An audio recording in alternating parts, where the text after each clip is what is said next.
Bonjour à tous. Je ne vais pas me présenter, donc je vais directement au sujet. Sur cette présentation, je vais vous parler de monitoring. En fait, tout ce qui tourne autour de monitoring, je vais vous présenter les outils que vous pouvez utiliser pour mieux monitorer vos systèmes, tout ce qui tourne autour de Liferay. Alors, je ne vais pas vous dire ce qu'il faut faire absolument, mais je vais vous montrer les possibilités que vous pouvez utiliser et ce que vous pouvez faire. Alors, quand on parle de monitoring, je trouve une métaphore. Donc en fait, d'ailleurs, j'ai un doute s'il s'agit d'une photo de dashboard de voiture ou d'avion, mais peu importe. En gros, imaginons que c'est une voiture. Moi, j'ai envie de savoir à tout moment, quand je suis en train de conduire, j'ai besoin de savoir est-ce que les métriques de tout ce qui concerne ma voiture marchent bien. Donc tout simplement, les indicateurs sur le moteur, la température, l'essence, etc. Et j'ai envie que ces informations se trouvent dans un endroit central, parce que je n'ai pas envie d'aller voir à droite, à gauche pour savoir si ça marche bien ou pas. Donc, parce que ça représente un petit peu un système comme Liferay, parce qu'il y a beaucoup de composants qui tournent autour de Liferay. Donc, il y a beaucoup de clients qui nous disent souvent il y a Liferay qui ne marche pas, etc. Mais en fait, il faut vraiment surveiller tout l'ensemble. Mais dans la réalité, en fait, ce qu'on voit souvent, c'est ce cas-là. Alors, je trouve que c'est une deuxième métaphore qui est assez parlant.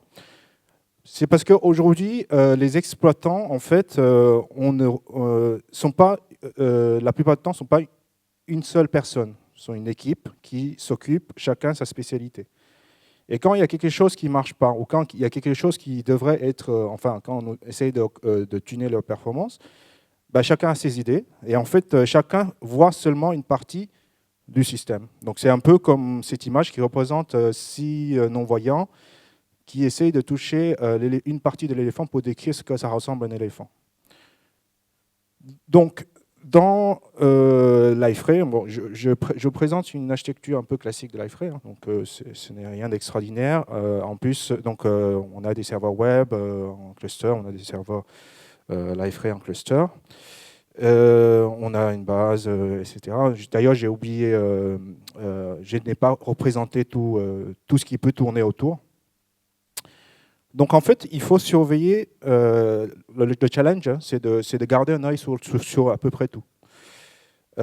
Souvent, on oublie les choses essentielles, c'est ce qui représente dans le log. Donc dans le log, dans l'Apache Server et dans le Liferay. Et puis, il y a d'autres types de logs, donc il y a d'autres types de logs qui se trouvent à peu près partout. Le problème avec log, c'est que ça contient beaucoup d'informations, mais souvent, ce n'est pas exploitable. Enfin, en tout cas, je n'arrive pas à le lire. Ça contient, par exemple, un exemple avec Apache Access Log. J'ai beaucoup d'informations qui se trouvent à l'intérieur de ces fichiers-là, mais si j'arrive à lire, il faut faire beaucoup d'attention. En plus, je ne peux pas en conclure avec ça. Un exemple de log Liferay, donc je pense que si vous travaillez avec n'importe quelle application Java, vous avez l'expérience de trouver des traçages, c'est scroller, et puis finalement vous galérez pour vraiment trouver l'origine de l'erreur.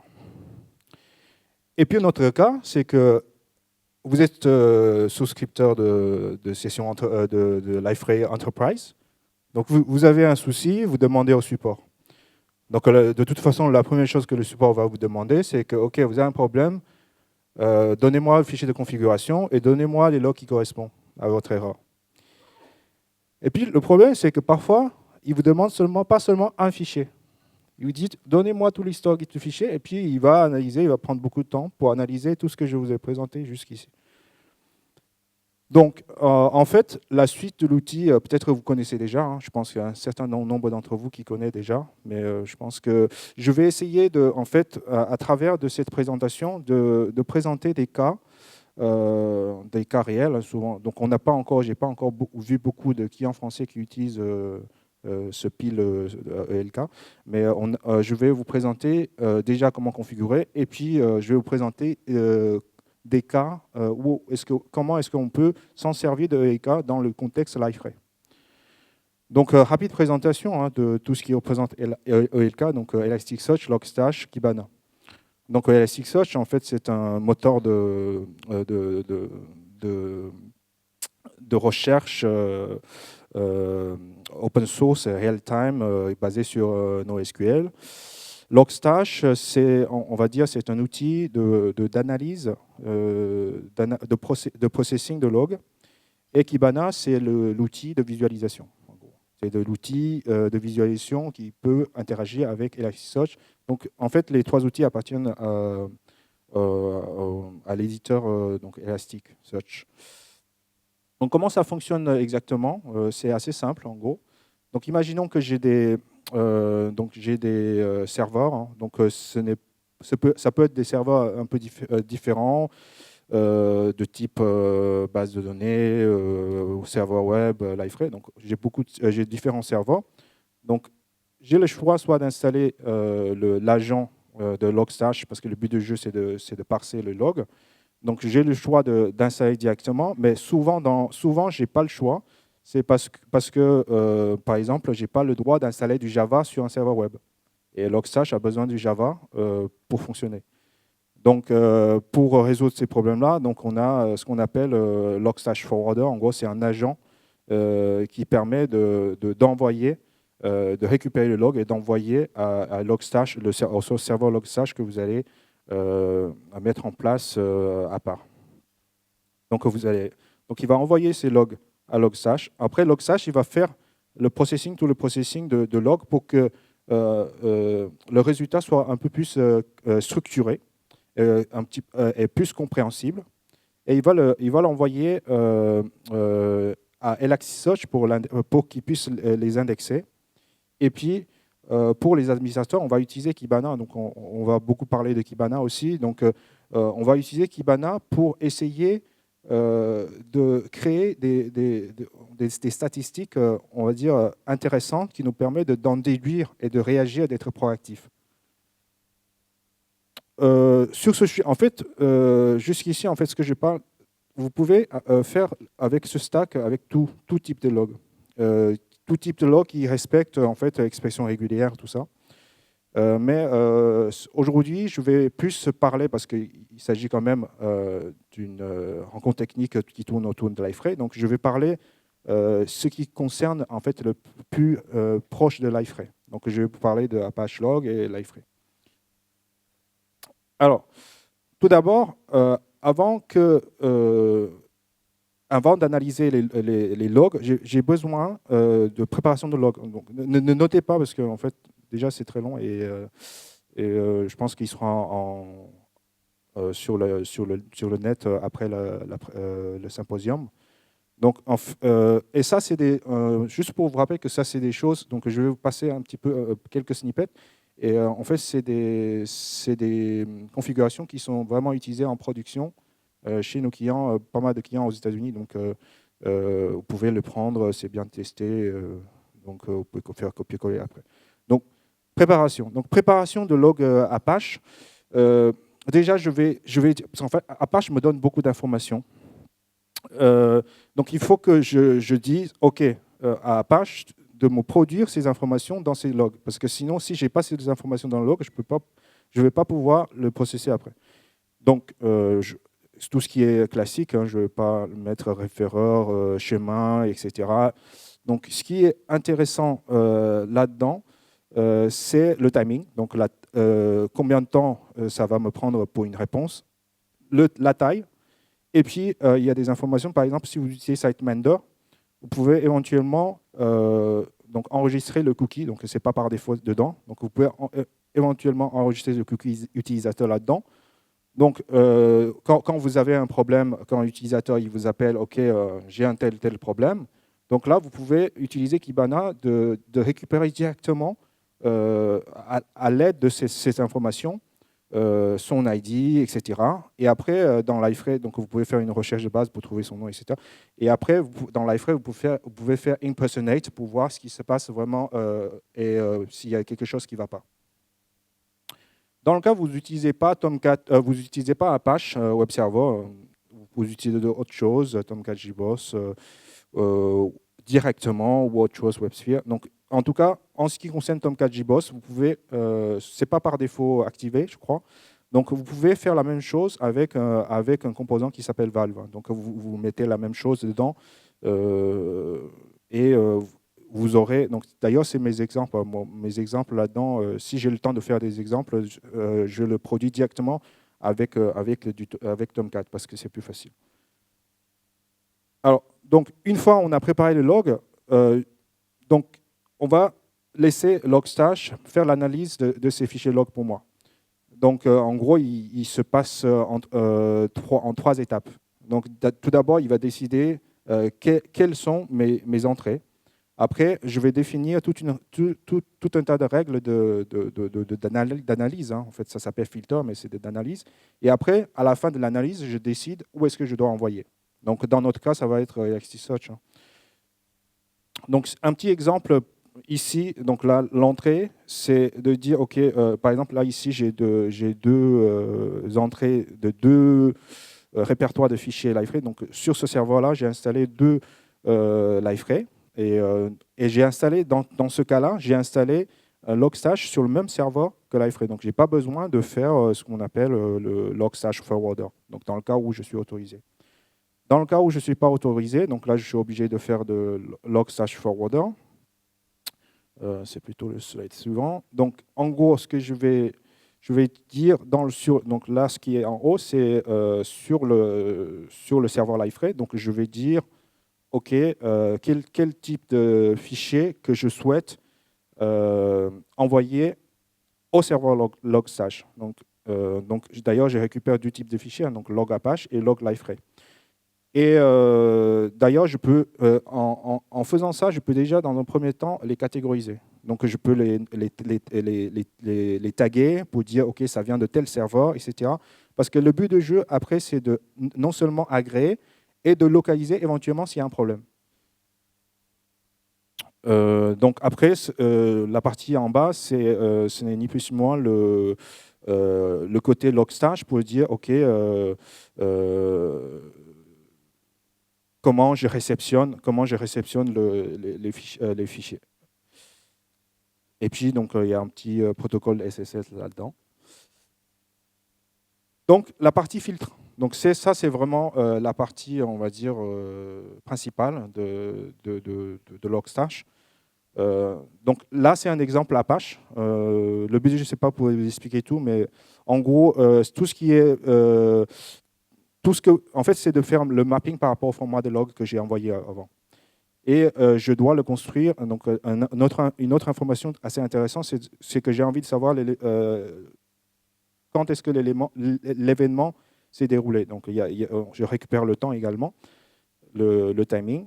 Et puis, comme je vous ai dit, ici, le timing microseconde et le timing seconde, ça va être assez intéressant pour moi plus tard. Bien sûr, je peux faire tout type de statistiques en récupérant ces valeurs. Donc pour Liferay aussi, j'ai besoin aussi d'analyser, donc c'est le deuxième exemple que je vous ai montré, j'ai besoin aussi d'analyser les fichiers de log Liferay. Donc dans Liferay, il y a un petit changement, c'est parce que j'ai des structas, donc j'ai des donc j'ai besoin de les regrouper. Donc là, c'est dans un seul message, si je retrouve avec une structas. Donc c'est le multiline qui me permet de faire ça. Et après, donc c'est le côté l'équipe de US qui ont créé ce pattern, Liferay Log4j, c'est une version de pattern un petit peu évolué. En fait, qui me permet de récupérer le niveau de log, le log message, etc. Donc là, vous avez le pattern ici. Donc ne notez rien. Donc ça, je vais passer rapidement. Donc output, ce n'est pas il n'y a pas beaucoup de choses à expliquer ici. En gros, je dis, soit je peux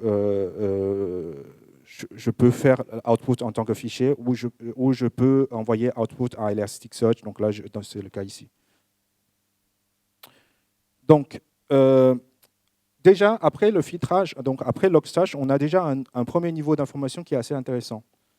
Donc, il y a des informations qui concernent, par exemple, timing microseconde, timing second. Donc, par exemple, si je trouve et qui concerne byte, je pense, le temps, il n'est pas ici, en bas. Donc, par exemple, si le byte il est bas et le timing seconde il est élevé, donc je sais que j'ai un problème. Donc, par exemple, chez des clients, on a des clients qui effectuent, qui fait des plugins, des portlets custom, qui fait des requêtes en base sans cache. Je peux avoir des valeurs comme 20 secondes ici, hein, en termes de timing seconde. Donc là, je sais qu'il y a un souci. Mais on souhaite aller un peu plus loin parce que dans le cas réel, chez les clients, on n'a pas un seul nœud et on n'a pas un seul fichier. Donc on a souvent 2, 3, voire jusqu'à une dizaine de nœuds. Donc je ne peux pas m'amuser à regarder ça, même si c'est beaucoup plus lisible. C'est là où ça rentre en jeu le troisième composant, Kibana. Donc, avec Kibana, c'est un outil de visualisation par rapport à ce que j'ai extrait et j'ai stocké dans Elasticsearch. Donc, déjà, vous voyez, déjà, il y a une première information, c'est que j'arrive à avoir des résultats assez semblables qu'un Google Analytics. Ce n'est pas faux. C'est-à-dire qu'avec ces informations-là, vous avez déjà, parce que vous avez des ISP, vous avez déjà créé des graphes qui vraiment concernent le statistique de l'utilisateur. Par exemple, si vous utilisez le cookie, vous pouvez même avoir des informations sur le nombre d'utilisateurs actifs sur mon site en agrégeant tout type. Donc, vous allez faire unique user, vous aurez ces résultats-là. Vous pouvez tout faire en fait avec Kibana. Pour expliquer rapidement, vous pouvez faire des queries. En plus, donc en fait, vous pouvez customiser chaque bloc. Et dans chaque bloc, vous pouvez faire une recherche et des combinaisons de règles que vous souhaitez. Donc après, il faut avoir de l'imagination pour produire quelque chose qui est intéressant et exploitable. Donc, dans la suite de présentation, je vais vous présenter donc, quelques cas réels. Et c'est des cas réels chez les clients aux États-Unis. Hein, donc, je n'ai pas inventé parce que je n'ai pas encore travaillé avec des clients français ici. Donc, pour vous donner quelques idées. Mais je pense que ce n'est pas tout. Hein. L'idée, ce n'est pas de couvrir tout, mais c'est de donner quelques idées. Donc, tout d'abord, là, c'est un cas qui représente l'effet de mettre des fichiers statiques sur CDN. Donc là, vous voyez, donc je produis un premier niveau d'information. En gros, je veux faire la somme de la taille de requête, de tout type de requête en fonction de type de fichier. Donc là, par exemple, là, j'ai JPEG, j'ai des CSS, j'ai des JS, etc. Donc là, vous voyez la première partie du graphe, j'ai un niveau de taille de JS assez élevé. Alors, ça vous dit quelque chose? Donc, je pense qu'il y a des clients qui font ça. En fait, on retrouve très, très souvent ce genre de situation parce que tout le monde veut avoir un joli slider qui tourne sur sa page d'accueil et qui fait 5 mégas qui sont très jolis et qui veulent servir avec le document library. Donc, en fait, quand vous utilisez, et souvent, ils payent, je crois qu'il y a des clients qui sont full Amazon, ils payent de CloudFront, ils payent des CDN, ils n'en servent pas. Et l'idée, c'est de dire, voilà, à la fin, voilà ce qui se passe si vous mettez ces genres de choses dans le CDN. Et parce qu'il faut laisser, encore une fois, il faut laisser le bon outil faire la bonne chose. Liferay, Tomcat, ce n'est pas un fichier, même si Liferay gère le document library, mais Liferay n'est pas le meilleur outil, on va dire, pour la récurrence, pour des fichiers comme ça, parce que vous monopolisez le thread pool, etc. Apache, c'est déjà mieux. Si vous avez CDN, c'est encore mieux. Un autre exemple. Donc ça, c'est la question qui tue, en fait. Hein. Donc, il y a des clients qui me disent c'est lent sur mon site. En fait, ça, c'est la question qui tue. Je crois, en fait, mon collègue Brett, il a fait à peu près une équivalence de présentation aux États-Unis. Donc, donc, il a posé la question au public. Hein. Donc, quelles sont les 10 ressources les plus lentes de votre site? Pourriez-vous me dire? Donc ça, c'est très intéressant parce que quand il s'agit de tuning de performance, au moins, c'est des premières indications. Donc, avec Kibana, vous pouvez le faire avec une requête. Donc, vous pouvez savoir s'il s'agit d'une portlet mal développée. Donc là, c'est un cas réel. Donc là, quand je fais les 10 plus lents ressources de mon portail, j'arrive à ce résultat-là. Et là, je m'aperçois quoi? Je m'aperçois ici, donc vous ne voyez pas trop, en fait, je vais vous expliquer. Je m'aperçois qu'il concerne uniquement une seule portlet et une portlet qui utilise WSCP. Donc en fait, ce qui se passe réellement, c'est qu'il utilise WSCP pour interroger un producteur de WSCP pour décoder un fichier GIF qui fait un KO. Donc il fait ça. Donc, et le moment où il a mis ça dans le Akamai, donc il arrive à ça. Donc le client il est content. Et donc je ne sais pas si vous vous souvenez de la présentation de Milan l'année dernière. Donc en gros, si vous vous souvenez bien, lui il dit parce que c'était le sujet concerne le tuning de performance. Donc en gros il dit si vous voulez faire le plus performance, donc il faut trouver les ressources les plus consommateurs, l'endroit où c'est plus lent, éliminer les 10 premiers, ensuite, si vous avez fait, les 10 suivants. Donc, avec cet exemple-là, en gros, vous pouvez dire, OK, quelles sont mes ressources, plus lents 10 premiers, je les supprime, après, je fais les 10 suivants, et ainsi de suite. Donc, comme ça, vous allez tuner bien votre site. Notre question ici, ce que les clients souvent demandent, c'est quel moment pour une mise en production? Quel moment pour une mise en production qui impacte moins d'utilisateurs possible? Donc là, avec ça, on le voit direct, en fait. Je ne vais pas rentrer trop en détail. Donc là, je vais parler un petit peu plus d'erreurs. Donc c'est un cas concret aussi. Donc, vous voyez, ici, il y a quelque chose qui me dérange. Il y a quelque chose qui me dérange sur ce graphe-là. C'est la grosse barre à droite. Vous pouvez pas, c'est pas normal. Donc parce que là, en gros, ici, le graphe me dit je veux avoir une somme de requêtes sur toutes les requêtes qui n'ont pas été retournées avec 200 ou 301 ou 302. Donc là, quand j'ai une grosse barre comme ça, je trouve que ce n'est pas normal. Donc, je vais rentrer un petit peu en détail ici. Donc 404, c'est beaucoup de 404. Hein. Donc, en fait, je peux rentrer à chacun de bas et puis je peux visualiser en détail ce qui se passe. J'ai beaucoup de 404. Après, je rentre dans le 404, je m'aperçois qu'il s'agit des fichiers PNG, en fait, des images. Donc, en fait, ce qui se passe réellement, et ça, c'est vraiment ce qui s'est passé, donc, la personne qui surveillait le portail, enfin, avec LK, donc il dit, OK, c'est quoi, qu'est-ce qui se passe, c'est pas normal, il y a une grosse barre. Donc, il est allé voir la personne, apparemment, qui a déployé juste un thème, qui a déployé un thème avant, il a oublié d'inclure les fichiers statiques.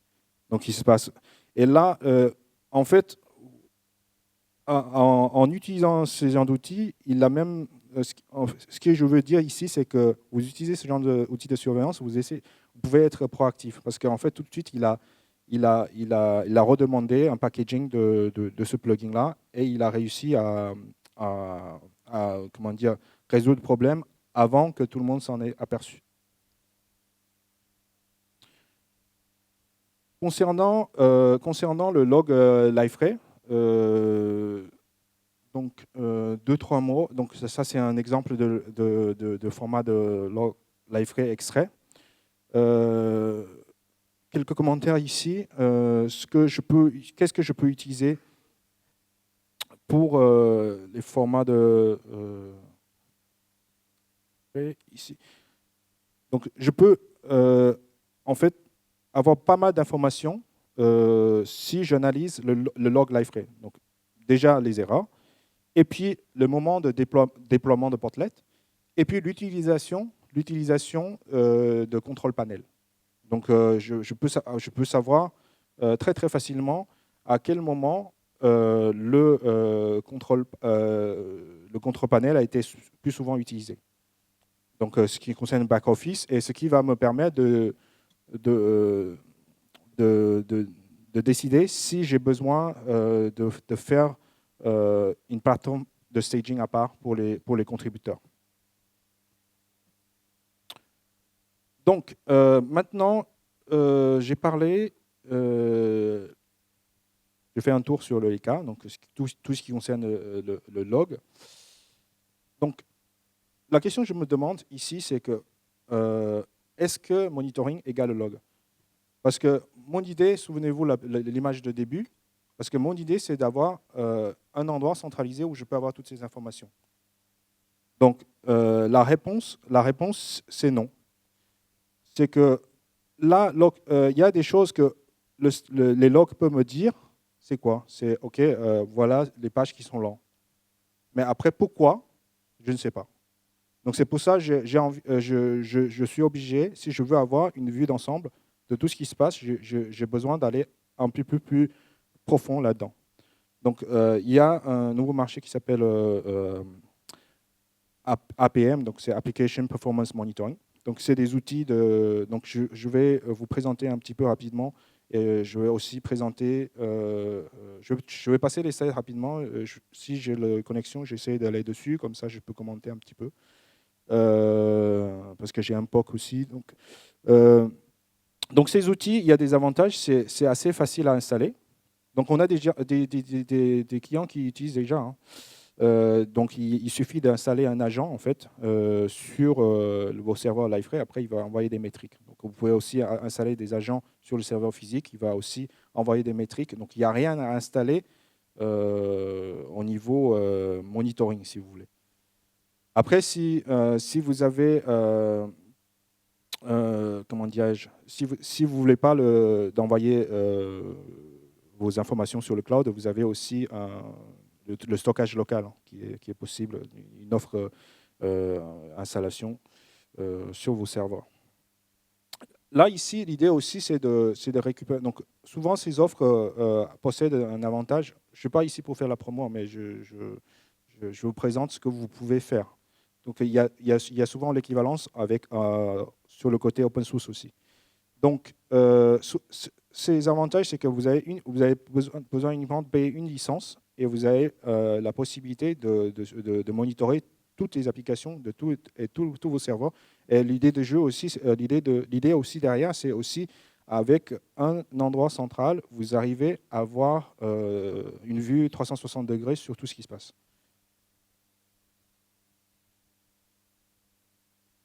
Ce que je vais vous présenter rapidement, c'est le New Relic, un petit peu App Dynamics. Hein, j'ai découvert avec un de nos partenaires, je ne vais pas citer le nom. Donc vous avez vu, ça se situe dans le bonne partie de quadrant. Mais vous n'êtes pas obligé d'utiliser ces outils-là parce que en fait, il y a aussi l'équivalence en open source. Mais l'idée, c'est de vous présenter ce que vous pouvez faire avec ces outils-là.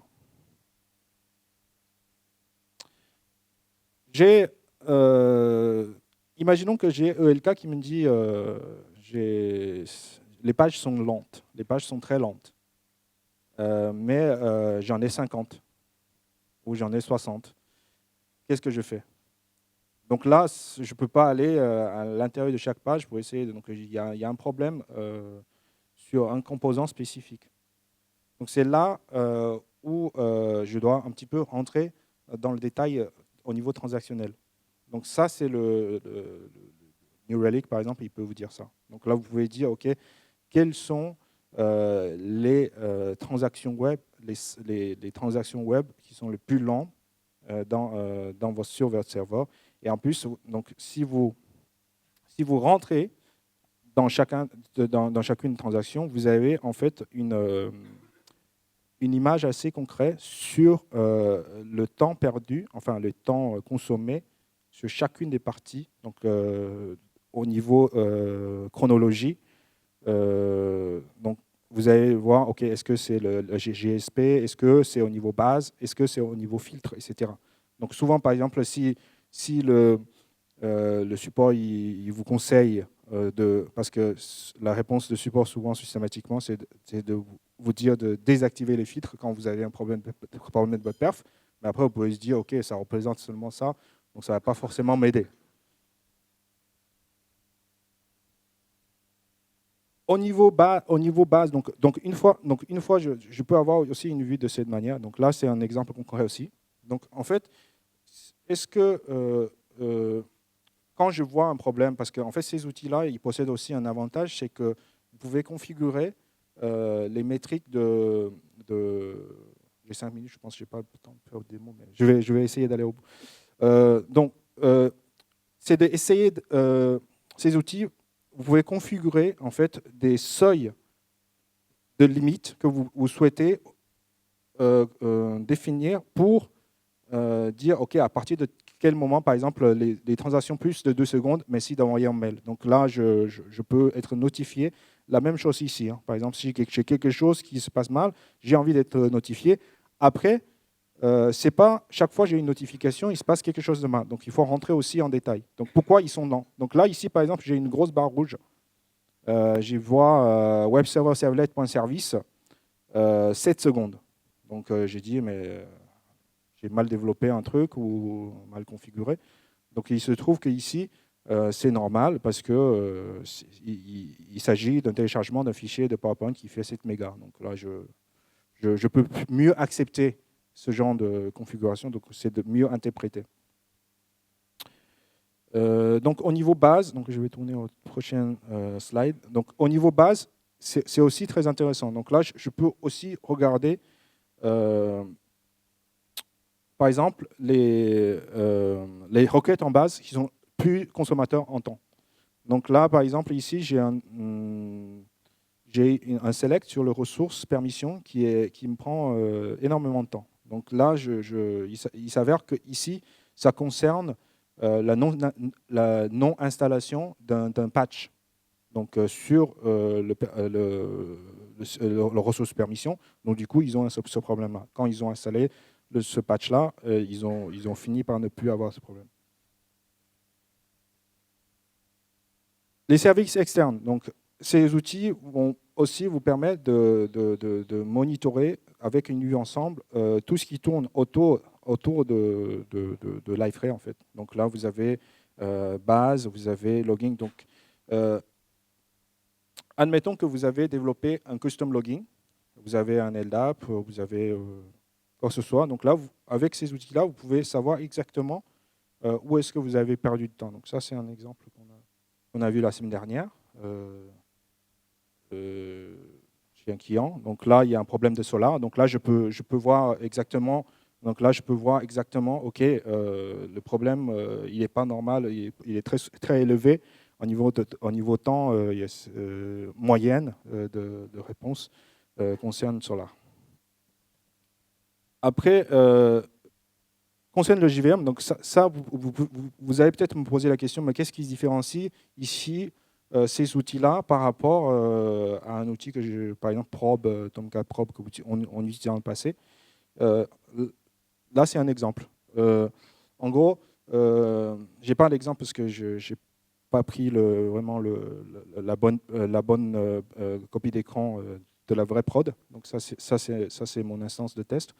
Donc en fait, ici, vous avez la possibilité d'avoir tous vos JVM en fait, listés sur une seule page. Donc là, c'est ça qui différencie. En fait, l'idée encore, c'est d'avoir une vue d'ensemble sur tout ce qui se passe.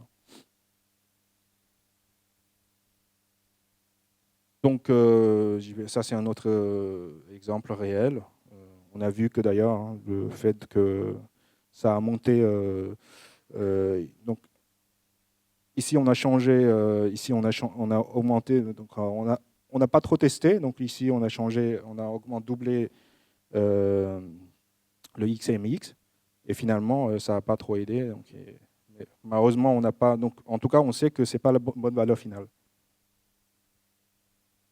Au niveau garbage collector, donc, ces outils vous proposent en fait aussi un autre avantage, c'est de dire, c'est d'être proactif. Encore une fois, parce que souvent vous avez peut-être des expériences douloureuses en ce qui concerne les 100% CPU sur le garbage collector où les threads ne se libèrent plus.